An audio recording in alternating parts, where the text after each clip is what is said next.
uh, in this cosmic reality, in this cosmic reality, tell me about why don't people look at stars nowadays? See, in the urban areas, there are a lot of people, and the vast majority of people on the planet Earth, they don't happen to see stars. They are busy in their work from morning till evening, or you can say that 24/7 they are busy in their smart devices, watching TV, do a lot of funs. Why don't they watch stars, or why don't they see stars rather? When times around the world was the most of the people, they are very extremely busy in their work. They don't really have time to spend with the family as well. Our parents just Okay. do work, mobile phone, social media. She was there to that could be a result. I wonder how do you get to find time?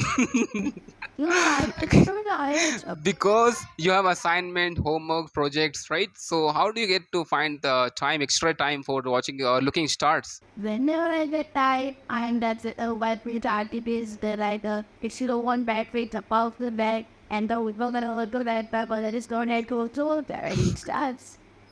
Your mother is watching this video. Okay, right. Let me ask one more question regarding Starry Night. What about counting stars? Some people, like when I was a child, I have, if I go in my formal days, or I would say my formative years, or in the past, like when I used to think about, I would lie on the bed, I would count the stars and see the star. It looks like it has a profound impact in your body.